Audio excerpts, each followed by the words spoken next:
Donc merci frère Kaila, tu vas m'aider. Ça va être un peu spécial aujourd'hui. Désolé pour la lenteur, ça va être spécial et aussi un peu lent. Parce que vu que je sais qu'il y a beaucoup d'opposition et que les choses sont compliquées aujourd'hui, je vais donc essayer de partager les choses d'une autre façon que j'avais prévu. Afin que nous ne fussions pas bloqués et mal pris, mais que nous fussions avoir le message que le Seigneur nous a prêché. Vous savez, dans la Bible, Dieu utilisait quelque chose qu'on appelait les paraboles et les similitudes. Et c'est très bien. Et les similitudes sont des paraboles, ce sont des histoires vraies, des histoires courantes, ou même des anecdotes qui ont un enseignement principal, qui ont un enseignement particulier. Et dans ces anecdotes, il y a quelque chose, il y a une racine que Dieu veut que nous sachions, que nous puissions creuser, tirer et prendre le sucre de cela et manger cela parce que ce sont des enseignements de la vie. Ils utilisaient des exemples, pas nécessairement chrétiens, pas nécessairement religieux, mais des exemples de la vie courante pour montrer que même dans la vie courante, pour s'en sortir, il faut avoir des règles. Pour s'en sortir, il faut avoir des principes, il faut avoir un style. Alors c'est pour ça que nous avons, moi j'appellerais ça les similitudes vidéographiques du temps présent.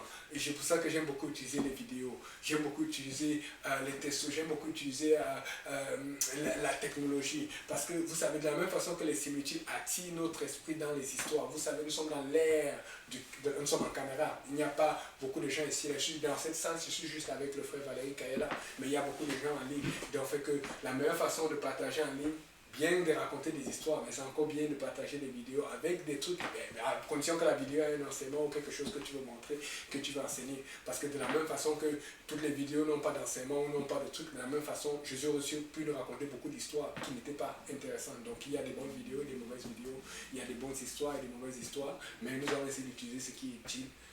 Donc nous allons utiliser les paraboles, les similitudes vidéographiques aujourd'hui, c'est ça. Donc, frère Kaila, si tu peux lire à haute voix dans le livre de Nombre, chapitre 25, versets 6 à 8.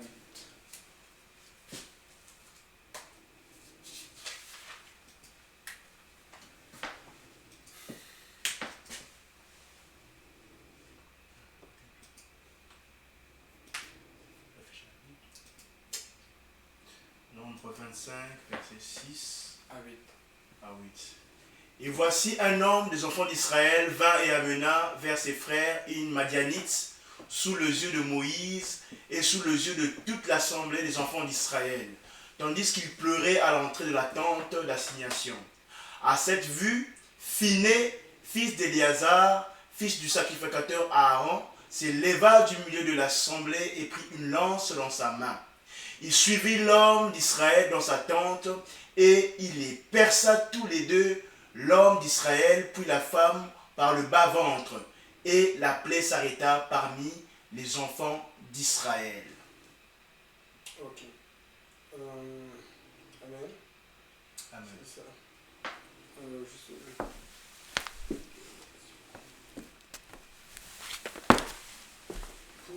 Désolé, hein. On va essayer d'être...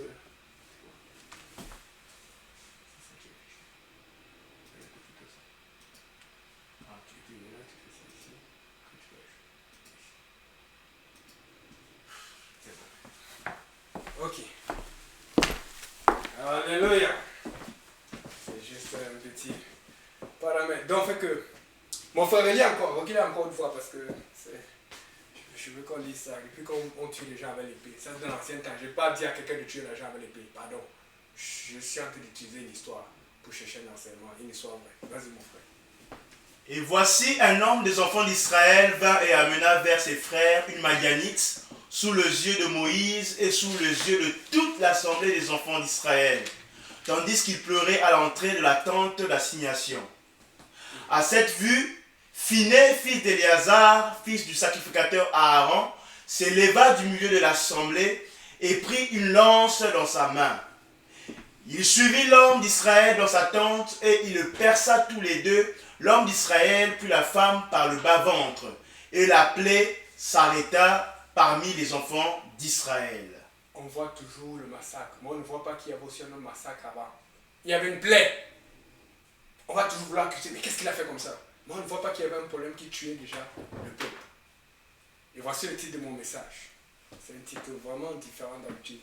Mais c'est comme ça que le Seigneur m'a mis au cœur. Comment impressionner Dieu? Des fois, est-ce qu'on peut impressionner Dieu? Qu'est-ce qu'on peut faire qui dit que... C'est ce que Dieu dit que... Mince! Toi là, mon enfant. Comment impressionner Dieu? Je vais reformuler...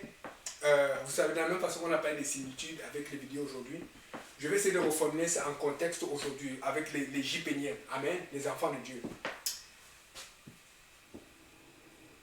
Voici un Jipénien, parce que la Bible dit que voici un Israélite qui passait. Mais comment on peut reformuler ça maintenant? Je dirais, voici un Jipénien, un apostolique, une once de Jésus-Christ, prit une débauchée, une fumeuse de cigarette, et il passa en faisant ces choses, les trucs que les gens de ce monde font, à la vue du pasteur, parce que là le verset ça dit Moïse, et de tous les saints. Dans la-bas ça disait Israël, et de tout Israël, de tous les anciens. Donc il est passé devant pasteur Kaouzi, devant pasteur Serge, devant tout le monde. Et je peux oh, c'est... Bon, attention, parce qu'il ne faut pas aller dire que le frère Yannick a dit d'aller prendre les PC. Non, je n'ai pas entendu ça. Mais comment, qu'est-ce que je peux faire qui ressemble à Fini, sans utiliser l'épée, pour montrer mon zèle à l'Éternel? Et quand Fini a agi, il n'avait pas prévu que Dieu allait lui dire, parce que la Bible dit plus tard que Dieu a promis un truc à Fini, et Dieu non seulement il a promis, il a arrêté la plaie. Fini n'allait pas faire cela pour arrêter la plaie. Il faisait ça parce qu'il a dit ça ne marche pas en Israël. Donc c'est un Jipénais qui aurait agi, un apostolique qui aurait agi semblable à Israël, ce serait quelqu'un qui va dire ça ne marche pas dans l'église aujourd'hui. On ne fait pas ça dans la maison de Dieu. Des fois on se demande pourquoi les plaies n'arrêtent pas, pourquoi les problèmes n'arrêtent pas. Le problème c'est que Dieu se disait, est-ce que tout le monde, est-ce qu'il n'y a que Moïse qui pense comme ça? Il n'y a que Moïse qui est solide. Et puis subitement Dieu a vu quelqu'un d'autre qui a dit, oh non, nous on ne fait pas ça dans la maison. Est-ce que Dieu n'attend que quelqu'un d'autre, que le pasteur, ou que les frères qui sont très matures, qui se disent aussi que non, on ne fait pas ça dans la maison de Dieu? Est-ce qu'il faut toujours attendre que ce soit le pasteur qui agisse? Hey.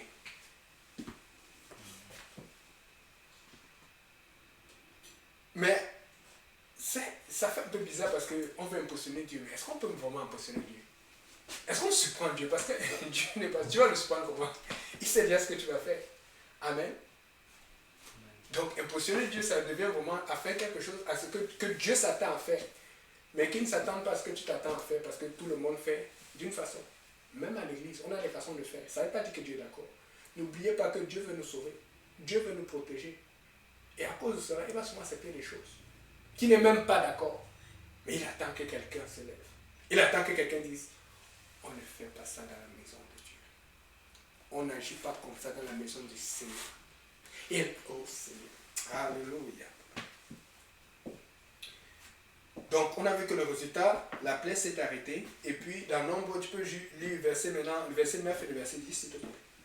Verset 9 et 10. Ayant eu 24 000 qui moururent de la plaie, l'Éternel parla à Moïse et dit, Phiné, fils d'Éléazar, fils du sacrificateur Aaron, a détourné ma fureur de dessus les enfants d'Israël, parce qu'il a été animé de mon zèle au milieu d'eux, et je n'ai point dans ma colère consumé les enfants d'Israël. Oh, il nous donne un indice. Il était animé de mon zèle. Vous savez, quand tu es zélé, tu peux faire des erreurs. Quand tu es zélé, tu peux énerver les gens. Mais quand tu es zélé, tu impressionnes Dieu. Quand tu es zélé, c'est ce que Dieu veut. Parce que vous savez ce que Dieu fait? Dieu va arranger les petits problèmes, les petits tics que tu as, un à la fois, mais à son rythme. Parce que ce qu'il ne veut pas que tu perdes, c'est le zèle. J'en parlais toujours avec Stéphane. On avait un...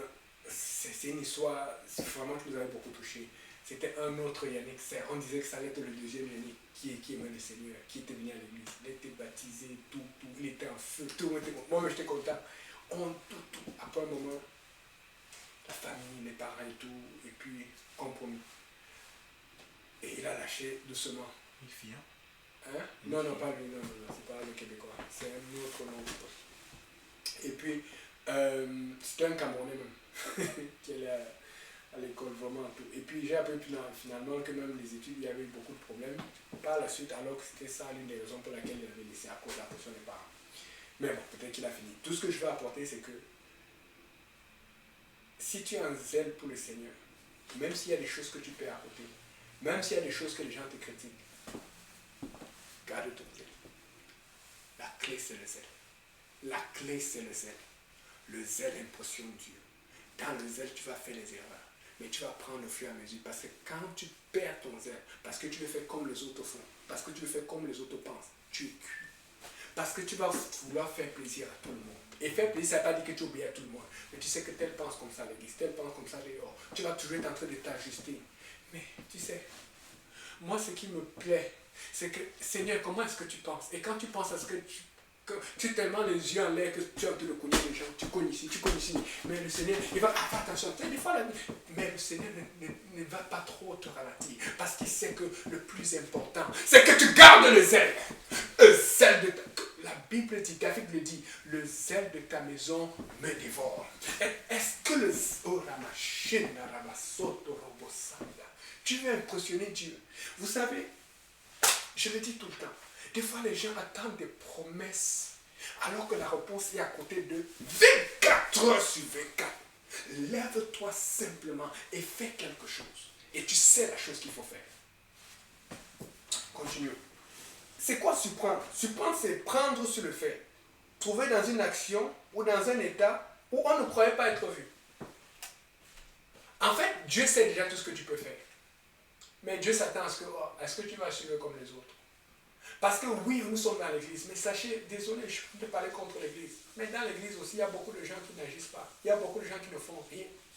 Ne sois pas de ces gens qui n'agissent pas, ne sois pas des gens qui ne font rien. Parce que Dieu veut sauver. Et parce que Dieu veut sauver, il va tout faire pour te garder dans l'église. Même s'il faut qu'il accepte certains compromis qui ne sont pas utiles pour toi. Il veut te garder parce qu'il veut te sauver. Et la dernière chose qu'il veut, c'est que tu aies un affaire. Mais à cause de cela, tu deviens un mauvais exemple pour ton frère et ta soeur qui se disent que, s'il fait ça, ça marche, si elle fait ça, ça marche, moi aussi je peux faire. Ce n'est pas ça. Dieu veut que tu regardes à lui. Le zèle de la maison de l'Éternel doit te consumer. Maintenant, les bonnes surprises. L'argent. Et quand tu fais un cadeau, on met l'enveloppe là, tu reçois une surprise. Tu vois, tu ressens 200 et tout. Aïe, Seigneur, merci. Tu commences à parler là. Tu lèves la main, tu pries, tu dis Seigneur, je bénis le Québec. Parce que toi là, tu sais bénir. Tout le monde. Les cadeaux, tu reçois un truc, quelqu'un a commandé par Amazon pour toi. Tout le monde aime les bonnes surprises. Amen. Mais il y a aussi les mauvaises surprises. Vous savez, des fois tu arrives au travail, il y a du travail comme pas possible. C'est que tu vas travailler parce que tu es payé pour ça. Mais c'est comme tu n'as pas attendu ça. Parce qu'il y a des jours c'est plus difficile que d'autres. Il y a des tâches ménagères. C'est des fois tu arrives, la maison est sale, ou telle assiette est là. Il y a aussi les factures. Ça, c'est les plus mauvaises surprises. Surtout quand il fait très froid là, l'hiver, là, tu es un peu petit, tu touches le chauffage, tu dis oh, il est au Québec, tu vois la facture. Ou Revenu Québec, ça c'est la plus mauvaise surprise que j'ai souvent. Ça c'est une que j'ai même eu récemment. J'avais fait mes impôts tout le temps, tout allait bien, et puis après, Revenu Québec m'envoie un truc comme quoi il y avait une erreur, quelque chose n'avait pas marché, et puis ils disent que tu le dois, je crois, il m'a dit que je devais encore $200. J'ai dit, mais c'est pourquoi ça? Je n'étais pas content. Mais une fois j'ai arrangé, parce que quand tu attends trop pour régler, tu es mal pris. Donc j'ai fait un arrangement, et moi j'ai divisé ça en plusieurs mois pour que ça revienne petit par mois et puis ça finit. Et c'est fini. Mais je n'aime pas ce genre de surprise. Tu es là, tu vis pour le Seigneur. Et je vous dis, même moi, je dis Seigneur, toi-même tu as vu. Regarde ce que j'ai dépensé pour. Regarde. Après, j'oublie même que c'est même l'argent de Dieu. Et c'est lui-même qui me bénit. Parce que quand il donne, j'oublie facilement qu'il a donné. Mais quand quelqu'un vient prendre, quand l'ennemi vient prendre, c'est n'importe pourquoi tu te plais. Alors que tu oublies pas, tu oublies le nombre de fois qu'il a donné. Donc, les plus mauvaises surprises qu'on peut dire, c'est les factures. On va commencer la première vidéo. On va y aller mollo. Je vais vous montrer un jeune qui attendait une bonne surprise, mais que ça a été une mauvaise surprise. Tu vas mettre plutôt celui-ci. Ça. Non, ici. En haut. En haut. Ok. Attends d'abord, je vais voir. Parce que la ceci me surprend souvent. Ok, non. Où est-ce qu'on va mettre ça? Parce que ça, c'est pas facile.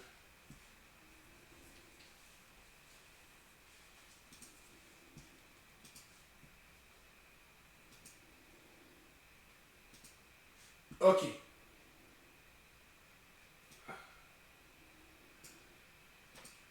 Regardez bien. C'est un jeune qui s'attend à avoir une PlayStation. Mais on veut qu'il ait autre chose. Regarde la réaction. Il est tellement content. Il dit, oh maman, tu m'as gâté. Oh maman, tu m'as gâté.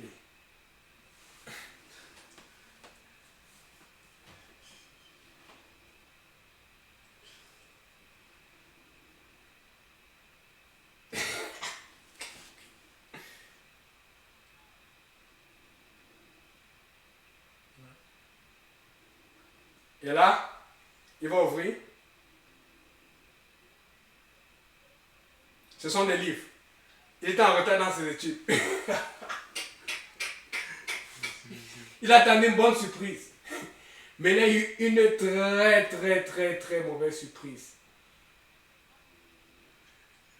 Il va fermer les livres doucement, par respect, parce qu'on peut lui donner une autre taloche. C'est qu'il attendait depuis. Il tente de jouer aux jeux vidéo même avant la surprise, au lieu de faire ses devoirs. Et donc, la nouvelle PlayStation n'était pas la nouvelle PlayStation. Amen. Ok. Monsieur Ménix, il y avait une autre vidéo. Je pense que je vais partager ça une fois pour toutes comme ça. On profite. Mais celle-là, je vais essayer de vous avoir le son. Si je fais ça.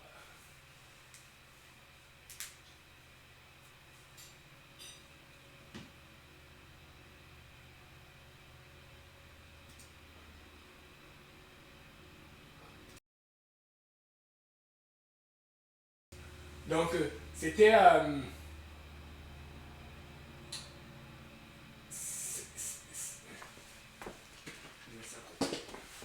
désolé, hein. Aujourd'hui, là, je ne veux pas qu'on soit déconnecté, donc fait que je fais très attention. Si j'utilise ça, ça va. On est un peu...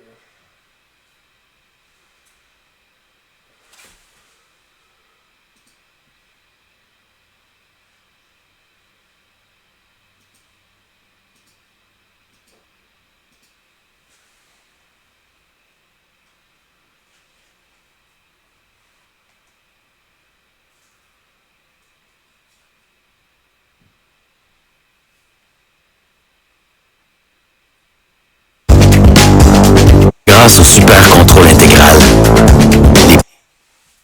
Désolé, les publicités toujours. Attendez.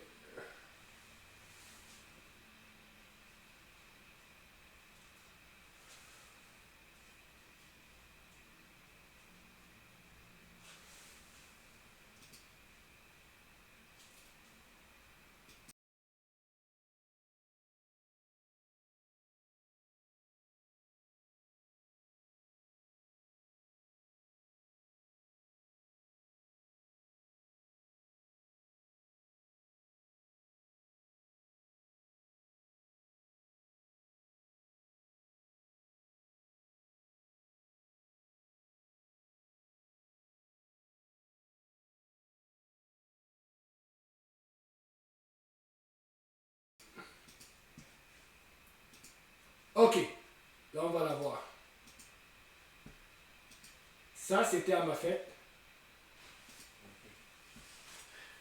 Et ils ont voulu me faire une surprise.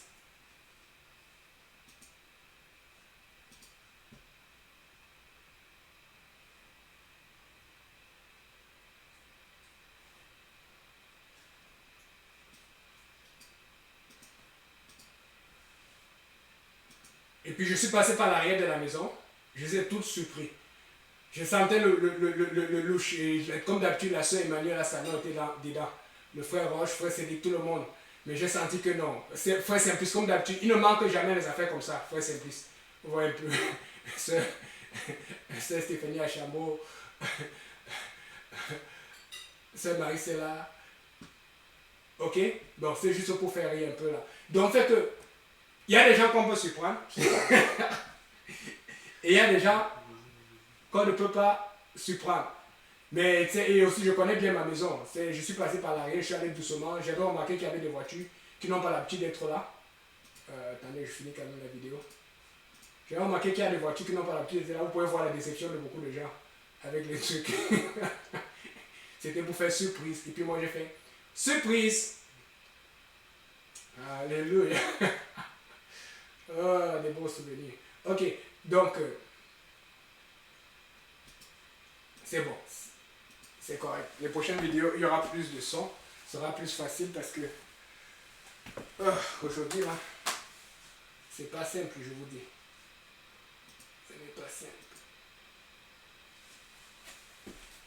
Ok, là je vais faire ça.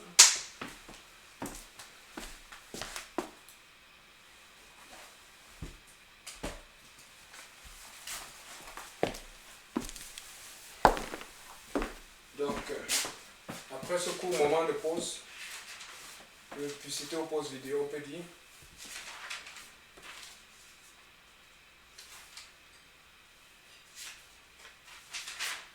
Désolé. Que je retrouve la page où j'étais. C'est ça. Donc, une surprise n'a pas toujours la joie. Une surprise peut devenir triste quand tu penses que ça va être joyeux. Et une surprise peut aussi devenir joyeuse quand tu penses que ça devrait être triste. Ok? Ce qui veut dire que si tu veux impressionner Dieu, si tu veux toucher le cœur de Dieu, ne t'attends pas que ce soit nécessairement joyeux, agréable. Ça va te coûter. Ça va te coûter. Vous savez, fini quand tu lis là, depuis le début jusqu'à la fin, tu vois bien qu'il a agi sous l'impact. Il était zélé. Il s'en foutait de ce qui allait arriver. Il n'a même pas contrôlé. Il n'a même pas dit, Moïse, est-ce que je peux faire ça? Parce que d'habitude, c'est à Moïse qu'il fallait se référer. Il n'a même pas regardé ce que la loi disait. Parce que justement, la loi en parlait des choses comme ça. Israël disait, mais il est allé avec son zèle. Et Dieu a dit, cet enfant-là, voilà ce que je veux. Il a dit, ça ne va pas se passer comme ça dans la maison du Seigneur. Amen. Amen. Mais, pour qu'une surprise soit réussie, qu'est-ce qu'il faut? Tu as une idée? Pour qu'elle reste surprise. Il faut qu'elle reste surprise, mais pour que ce soit quelque chose qui soit agréable à la personne que tu surprends. Cadeau. Donc, ça veut dire que tu dois faire quelque chose que la personne aime. Quand tu surprends, par exemple, une dame, tu ne vas pas surprendre une dame en lui achetant une épée ou un ballon de soccer. Elle va faire quoi avec? Si tu achètes un truc, un râteau et tout ça, là, ça c'est pour un homme. Parce que lui, il va dire, oh, ça va être plus facile de faire des travaux. Pour surprendre une dame, je donne un exemple, tu peux surprendre avec de la verrerie.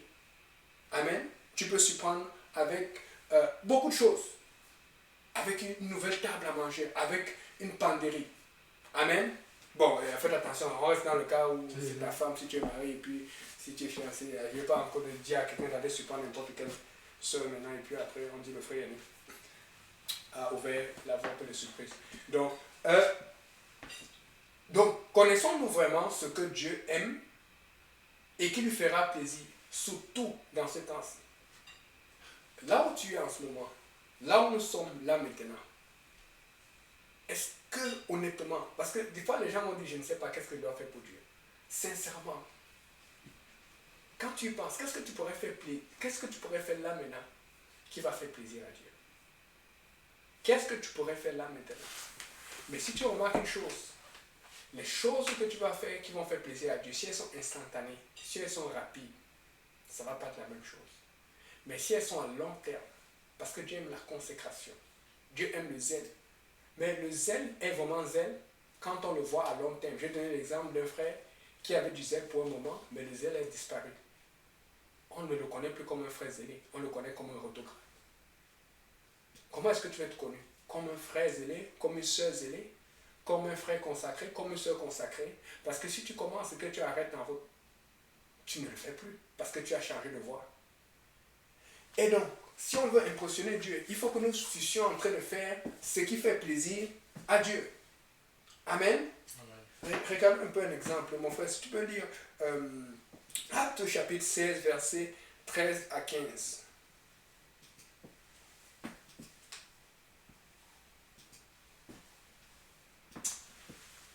Le jour du sabbat, nous nous rendîmes hors de la porte vers une rivière où nous pensions que se trouvait un lieu de prière.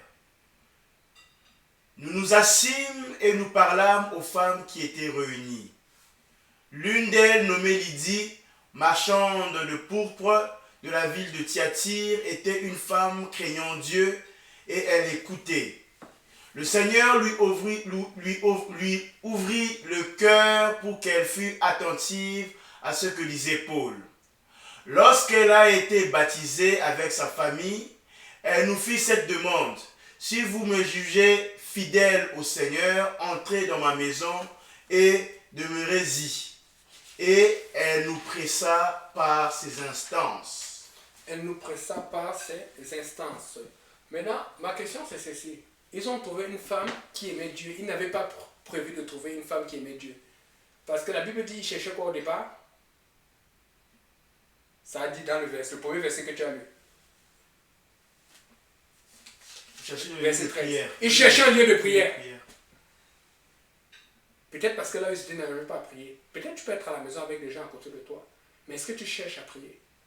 Ils n'étaient pas en train d'aller chercher à évangéliser. Ils cherchaient un lieu, une synagogue, parce que d'habitude, quand ils allaient dans une synagogue, ils évangélisaient, ils parlaient de Dieu. Mais ils allaient d'abord pour prier. On va toujours revenir avec, ça commence toujours avec la prière. Amen. Ça commence toujours avec la prière. Parce qu'en ayant la prière, Dieu va même te faire travailler quand tu n'as pas prévu de travailler. Alors que tu allais pour prier. Ils cherchaient un lieu de prière, ils sont tombés sur Lydie. Et la Bible dit qu'elle est pressée tellement. Vous savez pourquoi elle les a pressés? Parce qu'eux, ils étaient pressés de repartir prier. Ils savaient qu'ils avaient leur temps de prière. Ils étaient en retard. Ils avaient un peu, chacun son temps. Vous savez, quand tu sais que tu dois prier, quelqu'un te retarde ou que tu es fâché, tu ne lui montres pas, mais tu es pressé parce que tu sens que ça huge. Mais Lydie voulait recevoir un ministère. Et regardez l'attitude de Lydie. Je sais que je vais apporter. La Bible dit qu'elle a insisté. Elle a dit, hey, vous m'avez fait connaître le Seigneur, vous voulez me laisser maintenant? Et la Bible dit qu'elle les a pressés tellement. Et comme vous me connaissez, je suis parti regarder, j'ai cherché. Que ce soit ici, là, que ce soit telle version et tout ça. La Bible ne dit pas seulement qu'elle les a pressés, la Bible dit qu'elle les a forcés. Allez lire plusieurs versions. Allez même regarder la version originale. Elle les a forcés. La Bible dit dans d'autres versions qu'elle les a obligés. Donc ce qui veut dire que alors qu'ils sont venus, qu'ils l'ont fait croire et qu'elle s'est fait baptiser, vous savez ce qu'elle a fait? Elle a dit les gens sont les pressés. Elle a pris les manteaux, dit attention, prenez d'abord vos manteaux et tout. Elle a pris les chaussures. Vous savez ce qu'elle a fait? Je suis en train de faire une illustration. Elle est partie, elle a tout mis dans la laveuse. Comme ça que les gens comprennent que vous ne pouvez pas partir tant que ça n'a pas séché. Quand tu es enfant de Dieu, le problème c'est que des fois tu sais ce qu'il faut faire. Mais tu n'y mets pas l'attitude. Tu le fais juste parce que le pasteur a dit. Tu le fais juste parce que il faut que tu aies une attitude comme quoi. Le pasteur a dit, le pasteur n'a pas dit. Je vais le faire. Écoute, quand Phiné allait pour régler le compte de ce pécheur, de ce Jipénien qui apportait l'impudicité dans la maison du Seigneur, quand Phiné allait pour régler son compte, vous savez ce qui s'est passé? Même Moïse n'aurait pas pu l'arrêter.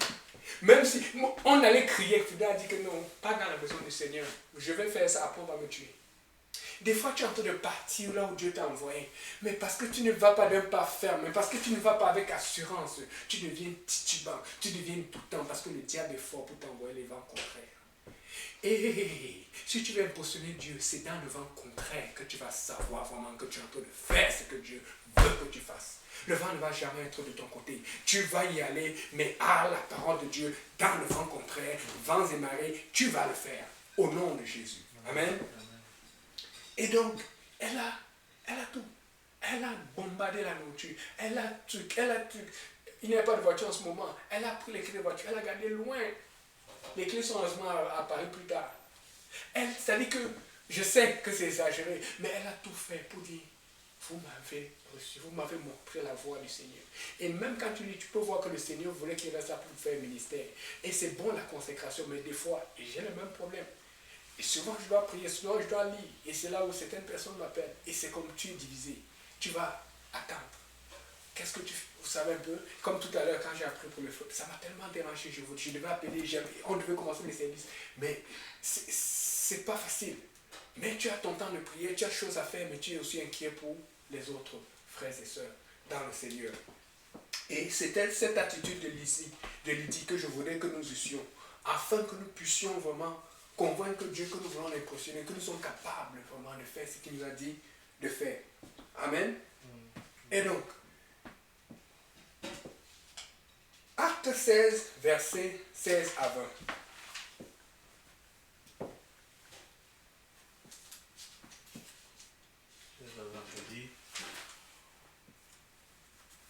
Comme nous allions au lieu de prière, une servante qui avait un esprit de piquant. Verset 16. Commence maintenant verset 16. C'est la suite. Acte 16. 16. À partir du verset 16. C'est ça que je suis là, non? Ah, ok. Je pense que tu avais lu à 13. Ok, vas-y. Ah oui, c'est ça, oui, c'est ça. J'ai cru que vous cherchez Dieu. Désolé. Comme nous allions au lieu de prière, une servante qui avait un esprit de piquant et qui, en devinant, procurait un grand profit à ses maîtres. Vous voyez, tout à l'heure, il cherchait le lieu de prière. Et ils n'ont pas pu prier parce qu'il y avait quelqu'un qui fallait faire le ministère. Et là, quelqu'un là leur a montré que ici, là, vous rentrez chez moi, vous ne sortez pas comme ça. Vous m'apportez Jésus, vous voulez partir. Vous voulez fuir quoi? Vous savez que j'ai à Jésus ça. Mais regardez la suite. Comme nous allions au lieu de... C'est-à-dire qu'après, ils n'ont pas arrêté. Le problème, oh Chambre, c'est que tu as fait le ministère parce que l'Esprit t'a ouvert une porte. Mais dès que tu finis, tu vas te reposer. Non, repars là où tu allais. Tu n'as pas... Oui, c'est dans la prière que Dieu ouvre les portes. Mais quand il ouvre, n'oublie pas que tu dois garder tes engagements. Des fois, on est trop vite à lâcher. Oh, Dieu a déjà fait ses corrects. Non, repars, parce que Dieu veut faire plus. Ils n'avaient pas oublié leurs objectifs. Ok, elle nous a forcés. Elle a fait comme ça. Mais après, on n'a plus parti maintenant. C'est correct. Et maintenant, lorsqu'ils sont en train de partir encore au lieu de prière, ils découvrent une autre situation. C'est parce que quand tu es entré dans le lieu de prière, le diable va vouloir te rencontrer pour t'opposer. Mais dans la même façon, quand tu allais entrer dans le lieu de prière, Dieu va te rencontrer pour te montrer les portes ouvertes, comme il dit. Il y a deux choses qui se passent quand tu vas dans la prière. Il y a les portes qui sont ouvertes par Dieu et il y a les portes qui sont fermées par... ou le diable qui essaie de t'opposer pour te calmer. Et c'était une distraction qui est venue. Et c'est là où ce démon qui est très connu dans la Bible a été parlé. Tu peux continuer, mon frère. Vers au devant de nous et se mit à nous suivre, Paul et nous. Elle criait. Alors qu'ils vont au lieu de prière. Distraction. Continue. Elle criait, ces hommes sont les serviteurs du Dieu très haut et ils vous annoncent la voie du salut. Elle fit cela pendant plusieurs jours. Paul, fatigué, se retourna et dit à l'esprit, je t'ordonne au nom de Jésus-Christ de sortir d'elle. Et il sortit à l'heure même. Ok. Maintenant, ce que je vais apporter ici, c'est que Paul aurait pu chasser cet esprit depuis longtemps. Mais vous savez pourquoi il n'a pas chassé? Vous savez, quand Dieu parle, c'est incroyable. Paul savait que cette femme, parce que quand vous lisez tout le truc, on explique que la femme est rapportée de l'argent à ces messieurs par ses divinations. Et Paul, sachant cela, il disait que, oh, si je vais chercher cet esprit ici-là, moi je me mets dans les troubles. Et justement, quand il a cherché, on les a arrêtés, on les a mis en prison. Devinez quoi? Ils ne pouvaient plus aller prier. Le diable n'est pas bête. Vous savez quoi? Même l'ennemi savait ce qui se passe. Comment on dit même l'ennemi? Je voulais dire plutôt même les messieurs, les maîtres. Eux ne voulaient pas que la femme suive Paul. Mais les maîtres, eux, voulaient avoir leur argent. Mais vous savez qui a pour le contrôle à ce moment? C'est l'esprit. Le diable fait n'importe quoi avec les gens pour les enrichir, tout là. Mais quand il va voir l'enfant de Dieu, c'est là qu'il va suivre. Même les hommes n'avaient plus le contrôle parce que le diable a donné un ordre à cette femme et il fallait faire autre chose. Et la Bible dit, quand tu vas voir plusieurs versions, il ne dit pas seulement Paul fatigué, la Bible dit Paul était troublé. C'est-à-dire qu'à un moment, la présence de cette femme au milieu d'eux et autour d'eux, on la connaissait comme une femme avec un esprit de Pluton. Ça commençait à troubler, à déranger, à diluer le ministère de Paul. Parce que pourquoi il est à côté de nous, il prêche la vérité, mais on sait que cette femme, tout le monde la connaît dans le quartier, comment elle fait ce qu'il faut, on connaît ces hommes dans le quartier. L'esprit, à force de le suivre, l'esprit, à force de le suivre, Paul a dit non, ça va me détruire. Mieux vaut que j'ai des problèmes. Mieux vaut que j'ai des conséquences. Mieux vaut qu'on me mette en prison. Mieux vaut qu'on me tabasse. Mais que cet esprit ne suit pas. Je suis en train de dire à quelqu'un, il y a un esprit de compromis qui te suit depuis longtemps. Et au lieu de le chasser, accepter d'avoir une perte financière. Au lieu de le chasser, accepter d'avoir des problèmes, des situations, des tensions avec la famille, avec l'entourage. Tu préfères rester avec l'esprit de compromis qui tourne autour de toi. Débarrasse-toi de cet esprit de compromis. Débarrasse-toi de cet esprit malin, impur, inique, diabolique. Paul a compris que non, je voulais voir, on va gérer. Je on va voir. Mais à un moment, le diable ne va pas te lâcher. S'il te lâche, tant mieux. Mais s'il ne lâche pas, débarrasse-toi de lui. Parce que si tu ne secoues pas, c'est lui qui va t'affecter. Et tu vas être troublé, confus. Et dans ton ministère et dans ce que tu fais. Débarrasse-toi de cet esprit. Et n'oubliez pas. Oui, tu as compris. N'oubliez pas. Paul venait pour prier. Et ils allaient prêcher l'évangile. Et c'est l'esprit s'est manifesté. Et c'est comme ça qu'on fait pour savoir que vous avez opposition. Vous allez voir des gens qui s'intéressent pas à vous. Mais dès que vous commencez à parler de Dieu, dès que vous allez subitement, ces gens-là pensent que tu as un problème. C'est parce que l'esprit qui travaille avec ces gens-là ne t'aime pas. Même les maîtres de cette femme ont perdu le contrôle parce que le vrai qui est au contrôle de leur vie, c'était le diable. Ils pensaient qu'ils étaient au contrôle. Mais le diable n'a pas cessé de suivre Paul. Parce que le diable disait qu'aujourd'hui, là, tu viens dans cette ville-là où je travaille. Tu veux libérer les gens avec l'évangile. Tu vas aller prier. Non, ça ne marche pas comme ça. Tu veux prier, tu vas payer le prix. Et vous pouvez lire. Je vous invite à lire le reste. On va lire une partie. Lisez le reste par la fin. Vous allez voir. On les a arrêtés. C'est là où on les a menacés. Il y a eu tout et tout. Il y a eu l'histoire de quand Paul n'a même pas dit qu'il était romain. Paul savait que les troubles allaient venir. Paul, il avait déjà évalué parce qu'il était sage. Il n'était pas ces gens qui sont pressés. Oh non, de Jésus pour chasser tous les démons. Il disait que la qualité, si tu chasses encore, les gens vont me suivre. Mais ça n'a pas marché. Débarrasse-toi de cet esprit. Lis là-dessus, s'il te plaît, à partir du verset 19, comme on dit. Les maîtres de la servante, voyant disparaître l'espoir de leur gain, se saisirent de Paul et de Silas et les traînèrent sur la place publique devant les magistrats. Alors qu'ils allaient pour prier. Continue, mon frère. Ils les présentèrent aux prêteurs en disant: ces hommes troublent notre ville. Ce sont des juifs. Ce sont des juifs. En autre terme, aujourd'hui, ce sont des chrétiens. Ce sont des chipéniels. Et pourquoi c'est des juifs? Parce qu'ils ne s'habillaient pas comme les autres. C'est pour ça qu'on les reconnaissait. Ils ne parlaient pas, ils ne marchaient pas, ils ne mangeaient pas comme les autres. Ils ne buvaient pas comme les autres. Pourquoi vous êtes pointés aujourd'hui? Parce que vous n'agissez pas comme les autres. Vous ne vous laissez pas prendre comme les autres. Vous ne paniquez pas aux nouvelles comme les autres. Vous avez l'assurance de Christ. Vous avez l'assurance de celui qui est au-dessus de toute autre chose. C'est lui qui règne à jamais, aujourd'hui, hier, aujourd'hui et éternellement. Amen. Et donc, et cela faisait quelque chose. Alors que Paul et les autres allaient prier et qu'ils avaient tous ces problèmes et qu'ils chassaient les mauvais esprits, ça énervait ceux qui profitaient de ces mauvais esprits. Ça énervait ceux qui ne voulaient pas recevoir cet évangile. Mais ça impressionnait Dieu. Tu te demandes comment impressionner Dieu? Va au lieu de prière. Et pendant que tu vas au lieu de prière, sois sensible, sois à l'écoute. Sois à l'écoute. Qu'est-ce qui se passe? Qu'est-ce que le Seigneur veut que je fasse ici, aujourd'hui? Disons un peu un truc, je fais une clarification toujours par rapport à cette sagesse-là et comment agir, comment ne pas agir, parce que c'est souvent ça qu'on a comme problème. Et je donne les versets comme Dieu m'a donné. Matthieu, chapitre 13, versets 24 à 30. Si tu peux lire, s'il te plaît.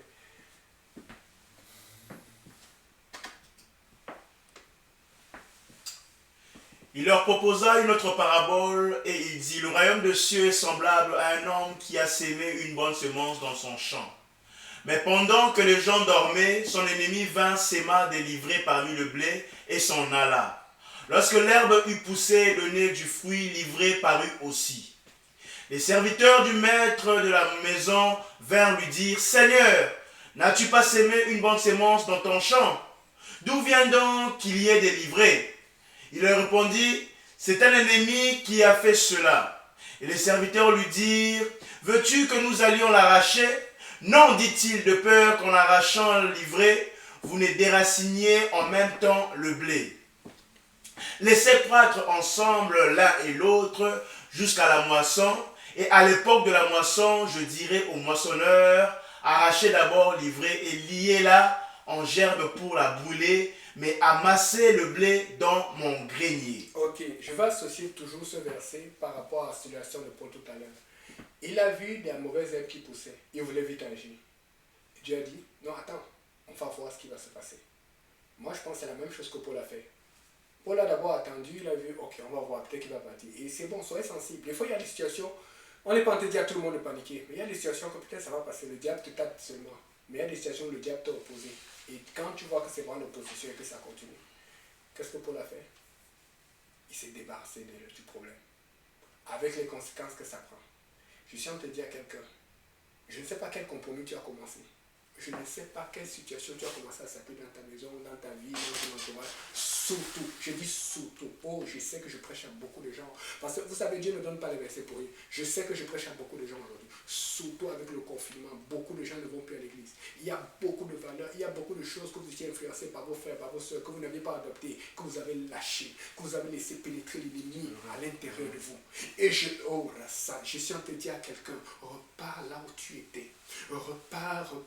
C'est encore le bon moment justement parce que justement l'église ouvre bientôt. Un chrétien, c'est un chrétien à la maison, au travail, à l'école. Il y a des gens qui sont chrétiens à certains secteurs. Il y a des gens qui sont chrétiens caméléons. Il prend la couleur du divers, la couleur de l'entourage là où il se trouve. Quand il est dans la voie, il est vert. Quand il est dans la mer, il est bleu. Quand il regarde au ciel, il est bleu. Quand il est sur le sol ou qui est sale, il est rouge. Non! Tu ne prends pas la couleur de là où tu te trouves. Tu prends la couleur de celui qui t'a trouvé, qui t'a sauvé. La couleur de Jésus. Alléluia. Et une anecdote que j'ai eue dernièrement, vous savez, pour la fête des mères, JPN est toujours très actif. Je parle toujours dans cette affaire de semences parce que l'une des choses qui nous empêche souvent d'impressionner Dieu ou de faire vraiment la volonté de Dieu. C'est pas que nous voulons pas, nous voulons. Mais le diable nous t'achète tellement qu'il nous donne beaucoup d'erreurs. Il nous fait faire beaucoup d'erreurs. Et c'était la première fois que je voyais ça parce que je n'ai pas l'habitude d'aller là-dedans. Je vais vous expliquer. Donc, il y a une sœur, amen, il y a une sœur, je ne cherche pas à savoir, qui m'a appelé pour la fête des mères et qui voulait faire un cadeau à une autre sœur, amen, je ne cherchais pas à savoir, amen, ok. Et donc, fait que des fois, là, quand tu es chez Péné, il faut avoir le fardeau, il faut essayer d'aider aussi tout le monde pour que les gens ont du plaisir, parce que c'est ça notre travail, faire la joie. Et des fois, c'est pas facile, mais comme le pasteur m'avait déjà appelé la veille pour la fête des mères, j'ai dit, ok, je vais annuler mes programmes, et donc j'avais du temps pour pouvoir faire beaucoup de choses pour la fête des mères, bonne fête des mères. Maintenant, ce qui se passe, c'est que alors que j'allais maintenant pour acheter des fleurs, c'est une bonne fleur de bonne valeur et tout, pour la sœur à qui je devais livrer pour la fête des mères, je suis allé, et vous savez, le confinement, c'est toujours le confinement, il fallait faire la ligne. J'ai dit, mince, et je suis pressé. Mais merci Seigneur que ça est arrivé parce que ça m'a permis de voir quelque chose. Quand on a fait la ligne, nous étions nombreux sur la ligne pour acheter des fleurs. Et vous savez, chacun a sa façon de voir. Ne disais pas que le frère y a des critiques ou tout ça. Mais dans ma tête, je m'attendais à voir des gens normaux, bien habillés, stylés et tout. Vous savez ce qui s'est passé? J'ai remarqué que la plupart des gens qui venaient pour acheter des fleurs, la plupart, je peux dire au moins 75%, c'était des gens habillés comme des trucs blancs, noirs, couleurs confondues. Et la plupart, je dirais facilement 70%, ils avaient tous des tatous ou des boucles. Et je dis, mince. D'habitude, pourtant quand tu regardes, bon, moi j'ai pourtant regardé ça, mais quand j'ai regardé beaucoup dans les romans télé, dans les dessins animés, dans les choses les plus romantiques, c'était toujours des gens bien habillés, beaux, tout qui apportaient des fleurs. Mais je me suis rendu compte que ce jour-là, wow, il y a beaucoup de gens qui ne sont pas comme notre tête pense, qui achètent des fleurs. Et la seule idée qui est venue à ma tête, c'est que c'est ceux qui ont beaucoup à se faire pardonner. Désolé, je ne suis pas en train d'accuser quelqu'un. Mais je parle d'un détail, des choses que j'ai vues. J'ai été surpris, j'ai été vraiment estomaqué. C'était incroyable le nombre de gens qui avaient des tatous qui étaient comme. Et je ne dis pas que qui suis-je pour juger l'habillement de quelqu'un, mais je sais ce que c'est qu'un habillement quand même classe, costume ou tout ça. Et il y en avait qui étaient bien habillés, mais il y avait beaucoup qui étaient comme. C'est dans la vie. Et je dis, mais même ces gens achètent des fleurs. Et je vous dis, n'achetez pas un peu de fleurs. Ils achetaient beaucoup et des gros bouquets et beaucoup. Et ça m'apporte mon point ici là. Que des fois tu veux offrir des fleurs à Dieu. Mais tu as tellement de tatous sur toi. Tu as tellement de piercings sur toi. Tu as tellement d'erreurs sur toi que tu ne sais même plus comment tu vas les positionner parce que tu ne faisais plus ce que Dieu t'a dit. À chercher ton lieu de prière. Retourne dans ta consécration, retourne dans ta fidélité. Là où tu étais, ça va te conditionner pour pouvoir commencer à l'impressionner de nouveau. Parce que des fois, tu te sens bloqué au Seigneur, j'ai tellement mal fait. Et Dieu est prêt à recommencer autant de fois qu'il faut, autant que Dieu est vivant. Quel que soit ton âge, quel que soit ton lieu, quelle que soit ta condition, Dieu est prêt à commencer avec toi quelque chose de nouveau aujourd'hui. Amen. Amen. Et puis, c'est pour dire que le manque de consécration, ça empêche Dieu de bouger et donc, ça empêche Dieu d'être impressionné. Est-ce que tu as déjà fait un cadeau Est-ce que quelqu'un t'a déjà fait un cadeau? C'est ce que, mais tu t'attendais pas au cadeau. Tu vas comme ça, tu dis, Seigneur, mince, il m'a fait ça. Ou elle m'a fait ça. Tu es tellement content. Ça arrive plus avec les parents. Tu sais, des fois, tu te surprends, c'est une nouvelle volée, nouvelle voiture, nouvelle voiture. Mais tu es tellement content que, et quand papa va dire quoi, maman va dire quoi toute la semaine ou tout le mois. Papa, maman, tu fais le ménage, tu fais tout. Tu es tellement content. Tu es tellement content. Tu es tellement content. Je pense que vous avez déjà ressenti cela. De la part de vos parents, de la part de vos proches, de la part de votre Dieu. De la part de votre Dieu. Il vous a déjà fait tellement de surprises. Et quand ce Seigneur me mettait ce message à cœur, c'est un peu cela qui m'a mis. Est-ce que quelqu'un peut faire quelque chose à Dieu qui soit tellement content, c'est ce qu'il dit que mince. C'est tel. C'est-à-dire que, bon, on parle Dieu est esprit, amen. Il n'y a qu'un seul Dieu. Que le Seigneur Jésus-Christ se lève de son trône comme ça, il met la main derrière, il dit mince. Est-ce que. La Bible dit que nous avons été faits à l'image de Dieu. Amen. Jésus-Christ est Dieu 100% esprit, mais Dieu aussi 100% chair. Donc il a des sentiments comme nous. Il pense comme nous. Il espère comme nous. Pendant que nous, on est en train d'espérer, oh Seigneur, je vais telle maison, je vais telle voiture, je vais. Et lui, il a déjà tout l'argent. Il est en train d'espérer, oh, je vais telle âme, oh, je vais telle repentance, oh, je vais tel changement. Est-ce que tu peux te mettre à impressionner Dieu? Est-ce que tu peux mettre à toucher Dieu tellement que tu dis que, oh, il fait le tour, il dit, oh, oh, voilà quelqu'un qui ressemble à Finé. Voilà quelqu'un qui ressemble à un Jupénien qui veut prendre l'épée de l'esprit, qui veut prendre l'épée du jugement, l'épée de la justice de Dieu, l'épée de la droiture, qui dit, ça ne se passe pas comme ça dans la maison de Dieu. Alléluia, Seigneur Jésus. Alléluia. Et lis Hébreux 12, verset 1, rapidement, s'il te plaît.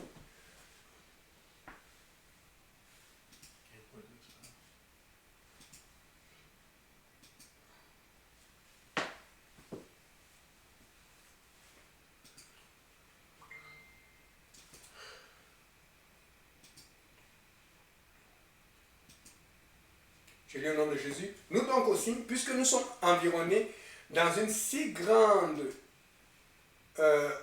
nuée de témoins, rejetons tout fardeau et le péché qui nous enveloppe si facilement et courons avec persévérance à la carrière qui nous est ouverte.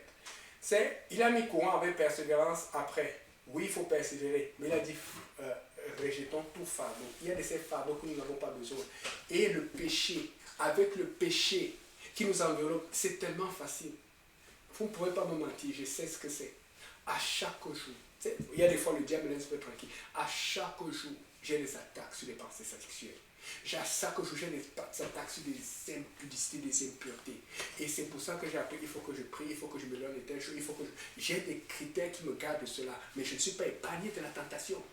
Donc arrêtez de dire que non, des fois on pense que les pasteurs, parce qu'ils sont pasteurs, ils parlent à la robocha, quand ils parlent à la langue, ça chasse le diable, il n'y a plus de tentation. Non, il y a autant, il y a même plus avec nous. À chaque jour. C'est pour dire que le péché est tellement à côté. Mais c'est ta consécration, c'est ton engagement, c'est ta détermination qui fait souffler ce péché. Tu dis non, tu ne rentres pas dans ma vie. Tu dis non, ça ne se passe pas dans la maison du Seigneur comme ça. Et c'est pour ça que vous savez, Dieu est touché et ému par les actions physiques liées aux actions spirituelles qui vont faire avancer sa volonté, qui vont faire avancer son œuvre. En ce temps de confinement progressif au déconfinement, qu'est-ce que nous pouvons faire pour faire avancer l'œuvre de Dieu? Qu'est-ce que nous pouvons faire pour faire diminuer le péché? L'homosexualité avance, la pédophilie avance, l'impureté avance. Oh, le pasteur a tellement bien prêché contre l'homosexualité et la pédophilie hier. Il a tellement prêché il faut prêcher de cela, même s'ils sont nombreux à croire à cela. Il faut prêcher contre le péché. Dieu aime le pécheur. On n'a pas commencé à dire d'aller détester tous ceux qui font cela. Il faut les aimer. Et leur parler de l'amour de Dieu, il faut les respecter. Mais il faut haïr le péché. Tu refuses le péché. Donc, il faut que nous soyons percutants. Nous devons être percutants, nous devons être préparés, nous devons être forts, nous devons être ajustés. Parce que nous sommes là, nous sommes à l'église, mais nous ne nous préparons pas. Nous ne nous préparons pas à telle œuvre, à telle situation. Il faut que nous soyons toujours en préparation, en train de lire telle chose, en train d'apprendre à faire telle chose, en train d'apprendre tel truc et tout cela. Ok, je vais partager juste deux vidéos et on va finir, et puis je finis avec un truc. Et c'est pour montrer à quel point des gens... Hein? Oh oui, c'est quoi? Des gens ont été percutants, leur expérience les a permis de sortir des trous. Ah, pardonnez-moi, on va pouvoir mieux faire ça bientôt.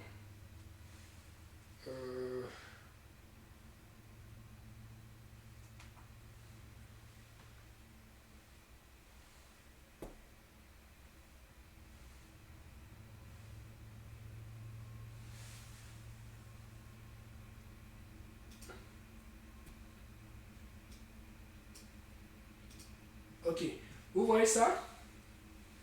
C'est un ours. Et l'ours est à côté d'un groupe de... Vous pouvez lire aussi. L'ours est vraiment à côté d'un groupe de skieurs. Et là, ils ont... Vous savez, un ours, quand il voit quelqu'un, il ne va jamais te foncer directement comme un autre animal. Il va toujours évaluer. Mais l'ours ne va jamais te lâcher. Il va toujours te suivre sur une longue distance avant de t'attaquer. Et là, il fait semblant. L'ours est toujours comme ça. Il ne va jamais, jamais... Vous pouvez lire. Il garde ses distances, il regarde, il observe. Il veut toujours savoir parce qu'ils étaient nombreux. Donc, fait qu'il hésitait un peu. Donc, il fait comme s'il marche, il reste à côté.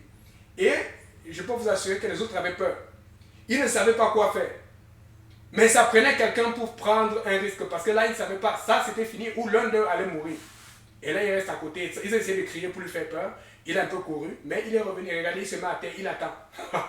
Et vous savez, on a dit quand tu vois l'ours, ne cours pas. Parce que il va courir derrière toi. Donc, ils sont restés sur place avec tout leur courage. Et c'est ça qui impressionne l'animal. Parce que l'animal se demande que, mais comment il ne me fuit pas? Comment il peut rester sur place? Alors qu'est-ce que l'ours fait? Il reste sur place, il attend. Mais il ne va jamais lâcher. Il ne va jamais lâcher. Donc il approche un peu, on lui fait peur. Parce que s'il courait, et regardez ce qui se passe, c'est que regardez ce qui se passe. C'est qu'un des skieurs va prendre le risque d'aller. Mais le problème, c'est que le skieur est très professionnel. C'est un des meilleurs skieurs du moment. Et ce qui se passe, bon, je ne sais pas si c'est du moment tout, mais regardez, il est capable de skier et d'aller avec l'ours. Mais vous savez pourquoi il a pris ce risque? Parce qu'il connaissait beaucoup la pente du ski. Ce n'était pas la première fois qu'il skiait sur cette pente. Il connaissait exactement là où la pente s'arrêtait. C'est pour ça que tu as vu qu'il peut ralentir. Le courage qu'il a eu, ça a permis aux autres de fuir de l'autre côté, d'aller se mettre à l'abri. Mais regarde, l'ours recommence à le suivre. Et là, parce que le truc, c'est que s'il fuit totalement l'ours peut revenir pour aller attaquer les autres qui sont moins bons dans le ski. Et probablement, c'était peut-être le professeur de ski, je ne sais pas ce que ça passe. Mais par son courage, par sa ténacité, regarde comment il a commencé à dévancer l'ours. Parce qu'il connaissait exactement là où la pente finissait. La pente est très longue. C'était une pente très longue. Et par la suite, il a fatigué l'ours. Et l'ours s'est rendu compte que, vous savez, c'est plus difficile de remonter une pente que de la descendre. Sa ténacité, sa préparation. Il ne s'est jamais préparé pour ça. Il se préparait pour apprendre le ski ou pour skier. Mais il était tellement bon dans le ski. Il était tellement bon dans ce qu'il faisait que, à cause qu'il avait une attitude qui était au-delà des autres, une attitude qui était meilleure que les autres, une attitude que les autres n'avaient pas, il était capable de sauver. Il était capable de sauver l'autre troupe. Et les autres ont réussi à s'en sortir.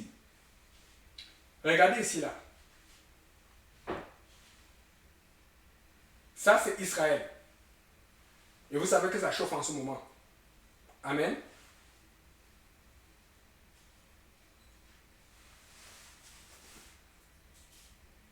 Ça, ce sont les roquettes qui viennent tout le temps. Quand ça vient à n'importe quelle heure. Les gens ne veulent pas vous montrer cela. Quand ça commence à venir n'importe quand, les gens, on entend les sirènes et c'est la panique. Et souvent c'est la nuit parce que la nuit, on sait que l'ennemi a attaqué la nuit. Ça peut être aussi le jour. C'est à n'importe quelle heure. Mais vous voyez comment les roquettes explosent. C'est à cause du grand homme qui est connu comme le dôme de fer. Tout le monde connaît cela. C'est une technologie que même les Américains sont impressionnés. Parce que c'est le peuple de Dieu. Vous savez quoi? Il y a des gens qui sont là-dedans. Oh Seigneur. Il y a des gens qui sont protégés, qui vivent à côté ou qui vivent un peu plus loin, mais qui sont protégés. Vous savez pourquoi? Parce que 24 heures sur 24, le dôme de fer est en communication avec l'électricité, avec tout, avec les généraux. C'est un dôme qui fonctionne 24 heures sur 24. Il n'y a pas un seul moment, oh Seigneur Jésus, Il n'y a pas un seul moment, un seul instant, un seul temps, là où le dôme de fer ne fonctionne pas. Le dôme de fer fonctionne en tout moment. Le dôme de fer fonctionne en tout temps. C'est-à-dire que pendant que les gens dorment paisiblement, pendant que les gens mangent paisiblement, vivent, il y a des gens qui sont au front et qui meurent souvent à cause de cela. Le dôme de fer doit fonctionner tout le temps. Est-ce que tu sais que pendant que tu dors, pendant que tu te reposes, pendant qu'il y a le confinement et tu attends qu'on déconfine pour agir, il y a des gens qui sont en train de prier tout le temps, à l'église et sous Zoom. Il y a des gens qui sont en train de se mettre sur la brèche pour toi. Est-ce que tu te rappelles que tu peux aussi imposer de te mettre dans la brèche pour les autres? Est-ce que tu peux faire comme ce skieur-là qui est parti et qui a dit, oh, j'ai de l'expérience pour faire quelque chose. Il s'est rendu compte, peut-être, pourquoi il n'a pas fait ça depuis? Il hésitait. Il s'est rendu compte que, mais j'ai appris quelque chose. Je peux mettre à profit mon talent. Il y a des choses que tu sais faire, mais parce que tu ne mets pas à profit ton talent, l'église n'arrive pas à aller plus loin. Il faut que tu mettes à profit le talent que Dieu t'a donné pour l'église. Et tu vas impressionner Dieu. Et tu vas bouger. Mais il faut que tu sois consacré. Parce que ça ne va pas seulement avec, oh, je vais faire ça. Ça va aussi avec la prière. Il faut chercher la prière comme les apôtres. Il faut chercher les lieux d'invocation du nom de Jésus. Il faut chercher son temps de prière parce que ça ne va pas te facile. Il y aura l'opposition. Le diable, les esprits, le python vont venir pour te distraire, pour te troubler. Mais tu dois chercher à aller de l'avant. Et il faut te consacrer. Pendant que les gens s'amusent, et ce qui se m'attriste, c'est qu'il y a des gens qui sont contre Israël, qui habitent en Israël. Il y a des anti-israélites qui sont protégés par ce dôme, mais qui luttent contre l'armée, qui sont toujours en train de faire même des attentats à l'intérieur.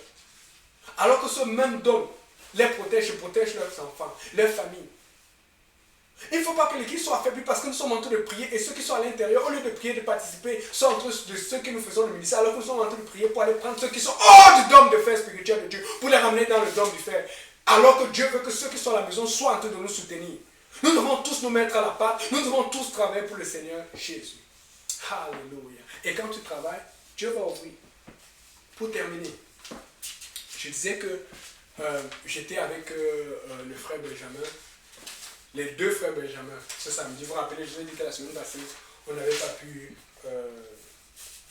faire l'étude parce qu'il y avait on avait été au chalet, mais finalement j'ai appris que finalement nous on avait appelé pour le travail et puis il est parti travailler dans une église pour aider pour les travaux. Vous voyez comment Dieu fait les choses. C'est juste que vous êtes un chalet, ça n'a pas fait Dieu sait comment il fait ces choses. Mais la chose que je voulais dire qui m'a impressionné, c'est que quand j'étais venu, vous vous rappelez, je ne vais pas parler du nombre. Vous vous rappelez le nombre de places que j'avais dit la dernière fois qu'on était avec Benjamin. Et je suis arrivé, j'ai vu qu'il y avait plus de chaises. J'étais surpris. Et donc, quand je vois plus de chaises, je dis Alléluia. Et je vois un ami, on s'assoit, on commence à parler la parole de Dieu, on parle de beaucoup de choses. Et Benjamin avait eu l'autre Benjamin, le nouveau, que vous ne connaissez pas beaucoup, un problème, une situation, l'ennemi attaque. Et donc, on commence à parler de ça. Pendant qu'on parle de ça, le père d'un des invités arrive. Et puis après, son ami arrive. Et là, maintenant, on était dans la cour. Et puis, l'ami de l'ami est arrivé et l'autre est arrivé. On se retrouvait un certain nombre. Vous vous rappelez le nombre de chaises que j'avais donné la dernière fois. Et maintenant, les autres ne pouvaient pas s'asseoir.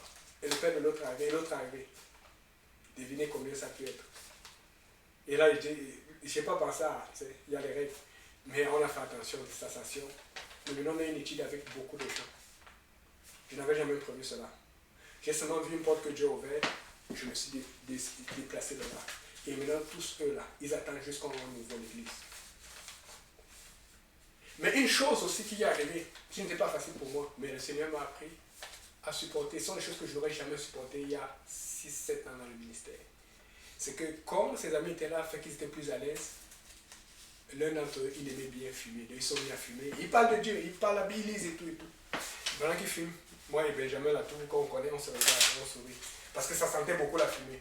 Mais en même temps, ça approchait la parole. Normalement, dans le temps, si tu fumais à côté de moi, je vais une étude, je te dis. Mais on a fait une étude en fumée. Et c'était une bonne étude.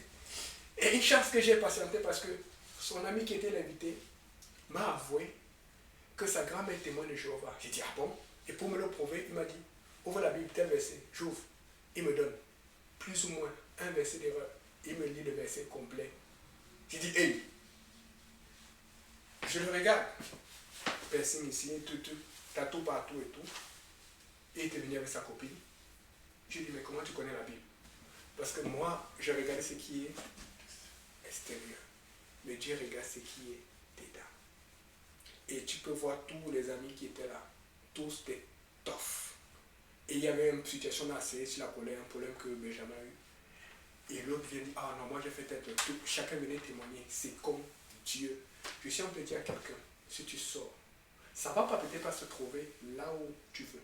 Mais pendant que tu sors pour impressionner Dieu, pendant que tu pries pour impressionner Dieu, pendant que tu te consacres, tu ne laisses pas le compromis pour impressionner Dieu.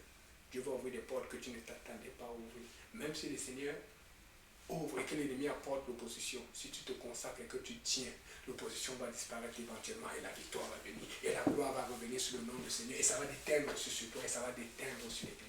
Sois cette personne qui impressionne Dieu et qui pousse le Seigneur à arrêter une plaie, finir impressionner Dieu et Dieu a arrêté la plaie sur tout le monde. Pourquoi tu ne veux pas faire ce que Dieu a arrêté la plaie sur tout le monde? Pourquoi tu veux seulement être béni toi seul?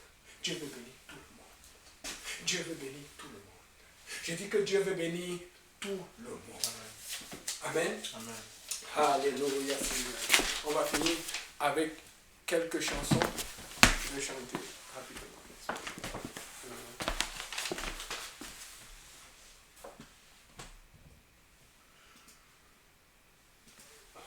Alléluia.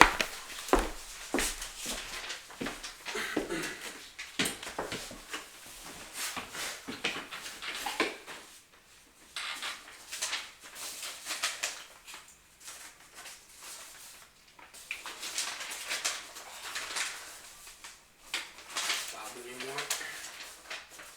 Des fois, ce n'est pas toujours comme on veut.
Alléluia, Seigneur.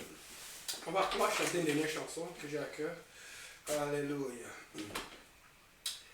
La puissance est dans le nom de Jésus. La puissance est dans le nom de Jésus. La puissance est dans le nom de Jésus. Brisez les chaînes, brisez les chaînes, brisez les chaînes. Brisez les chaînes, brisez les chaînes, brisez les chaînes. Il y a une armée qui s'élève. Il y a une armée qui s'élève. Brisez les chaînes, brisez les chaînes, brisez les chaînes. Brisez les chaînes, brisez les chaînes, brisez les chaînes. Quand il descend, l'atmosphère tremble, il y a transfert entre ciel. Quand il descend, oui, tout s'arrête, il y a transfert entre ciel et entre descend, quand Dieu descend, l'atmosphère change, il y a transfert entre ciel et terre, le Saint-Esprit est là. Le Saint-Esprit est là. Oh, le Saint-Esprit est là. Le Saint-Esprit est là. La puissance est dans le nom de Jésus. La puissance est dans le nom de Jésus. J'entends les chaînes tomber. J'entends les chaînes tomber. Oh, j'entends les chaînes tomber. Oh, j'entends les chaînes tomber. Brisez les chaînes, brisez les chaînes, brisez les chaînes. Brisez les chaînes, brisez les chaînes, brisez les chaînes. Alléluia. On va encore prier, c'est une préparant que le frère Kaila va nous accompagner au piano. Parce que nous voulons un appel à l'autel. Nous voulons que quelqu'un se décide à impressionner Dieu ou à vouloir impressionner Dieu. Ou quelqu'un se mette en chemin pour impressionner Dieu. Quelqu'un doit faire quelque chose pour dire Seigneur, me voici, j'ai trop traîné, j'ai trop attendu. Ou je ne savais pas, j'hésitais. Mais aujourd'hui, Seigneur, je vais briser cette chaîne de l'hésitation et je vais m'avancer vers toi. Je vais briser cette chaîne du péché, cette chaîne de l'iniquité et je vais crier, je vais foncer vers toi, Seigneur. Alléluia, Rabasaribo, Shabarama, Sanderebo. Oh Seigneur Jésus. Oh halalaba shabara sanderebo soto. Seigneur, je t'en supplie, Papa. Bénis ton peuple, Seigneur. Ton peuple vient crier ton nom. Ton peuple vient réclamer ta présence. Ton peuple vient réclamer que tu sois au milieu de nous. Hiraba shekerebo soto robo sata. Oh Seigneur, Papa, kachekerebo soto. Combien vont choisir de servir l'Éternel, nous le savons. Mais nous allons choisir l'Éternel. Je prie pour que quelqu'un vienne à l'autel maintenant. À l'autel spirituel, à l'autel de Dieu, à cet autel, peut-être que nous ne le voyons pas, mais à cette présence de Dieu qui est ici et qui est là, et qui dit décide-toi à faire ma volonté, décide-toi à faire ma volonté, à marcher dans mes voies. Tu connais la vérité, tu connais ce qu'il a fait, tu peux demander, tu peux t'interroger, tu peux chercher à savoir, mais ne reste pas sur place, ne reste pas à attendre, cherche la voie de Dieu et agis dans les voies de Dieu, agis dans les voies du Seigneur, agis en communication, agis en unité, agis dans le sens de crier et de chercher l'attitude de Dieu envers toi, de chercher, Papa, de te chercher, Seigneur Jésus. Nous voulons que ta main soit avec nous. Quelqu'un doit chercher l'avantage d'avoir Dieu pour lui, d'avoir Dieu avec lui, même si la terre est contre toi, même si le monde est contre toi, même si le gouvernement est contre toi, tu dois avoir Dieu avec toi. Et pour avoir Dieu avec toi, ça prend des sacrifices. Si tu dois avoir Dieu avec toi, tu vas te rejeter. Seigneur, je vais te rejeter pour ton nom. Seigneur, je vais te rejeter pour ta gloire. Je vais te rejeter parce que je t'ai choisi. Je vais te rejeter parce que j'ai dit Jésus. Je vais te rejeter parce que j'ai choisi la voie de la bonté, la voie de la justice, la voie de la droiture, la voie de la sincérité, la voie de la pureté, la voie de la consécration. Je vais te rejeter à cause du nom de Jésus. Mais je vais choisir Jésus. Je vais choisir Jésus avant les finances. Je vais choisir Jésus avant le monde. Je vais choisir Jésus avant l'iniquité. Je vais choisir Jésus avant le compromis. Je veux Jésus dans cette maison. Je veux Jésus dans mon travail. Je veux Jésus dans mon école. Je veux Jésus dans le Québec. Je veux Jésus dans le monde entier. Oh Seigneur, reviens, nous t'attendons. Nous t'attendons, Seigneur. Nous t'attendons, Seigneur. Nous t'attendons. Oh Rabashata. Descends dans cette terre. Descends, Seigneur. Oh Rabashata et consume-les devant toi. Que ton nom soit glorifié. Que ton nom soit connu. Que ton nom soit élevé par les nuits à jamais. Oh Rabashenderebo Sandere Keshate. Iramatayatia. Iramokore Sandara Shata. Oh Ramamama Yeterebo Sandara Yetare. Yeah. Rasaye. Yandaria Sakarisia. Onamantea Shataye. Oh Sabashataria Sando. Alléluia, Masokoro Sanda.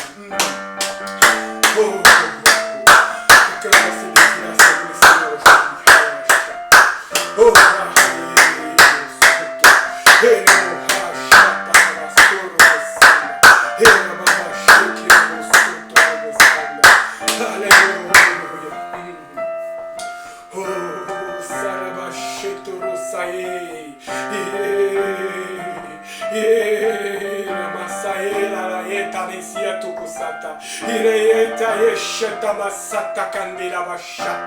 au nom de Jésus, je confesse l'arrivée de plusieurs personnes avec l'onction de finir. L'arrivée des gens scellés. Au nom de Jésus, je proclame la délivrance de ce peuple. Au nom de Jésus, je crie la voix de l'Éternel dans le cœur de chaque enfant de Dieu maintenant. Je crie la sainteté, la droiture du sang de Jésus dans nos cœurs, dans nos veines. Au nom de Jésus, je confesse au réveil. Au nom de Jésus, je confesse un Québec pour Jésus. Un Québec, Rabashata, Kena, Etala, Siata. Un peuple francophone en ton nom. Un peuple francophone qui va montrer l'exemple au peuple francophone du monde entier. Au nom de Jésus, Halase Andara, Ietachetama, Tayezala, Yetekenamoto, Iremo Shatara, Saye, Horababa Shatara, Saye, Tarabasaye. Oh Seigneur Jésus, oh Halaye, Tara, Saye. Oh Halala, Saye, Halala, Bosoro, Bosara, Shatara, Soto. Alléluia, Seigneur. Alléluia, peuple de Dieu, priez, priez, priez, cherchez la face choisi, Seigneur. Si vous avez un onction de prière ou un fardeau de prière, allez prier, allez briser, allez briser. Le temps de Dieu est en train de commencer. Le Seigneur a attendu cela. Vous savez, nous avons un avantage. Vous savez, nous avons un avantage. Il y a des gens qui ont vu, il y a des gens qui savent, mais ils ont peur de parler. Ils ont peur de parler parce qu'on les a offensés. Ils ont peur de parler parce qu'on leur a fait croire des choses qu'il ne faut pas croire. Mais vous savez quoi? Ils n'attendent que ça que vous veniez les présenter l'évangile. Alors qu'ils hésitaient avant le confinement, alors qu'ils hésitaient il y a 1 an et demi, il y a 2 ans, je vous dis qu'ils vont se présenter dans la maison de Dieu avec fureur, à l'heure, à temps. Je dis que le zèle qui va être dans la maison du Seigneur, que ce soit à Beaubien, que ce soit à l'Est, que ce soit dans toutes les villes du Québec, où que ce soit, il y aura un zèle infernal. Vous n'aurez même pas besoin de trop prier, de trop jeûner, bien qu'il faut continuer à prier et jeûner. Mais Dieu va ouvrir des portes. Les gens vont dire, nous voulons une autre option, nous voulons une autre option. Nous voulons l'onction de la foi, l'onction du pardon, l'onction de la résurrection. Au nom de Jésus. Alléluia, que Dieu vous bénisse. C'est la fin pour ce service. Alléluia. Alléluia.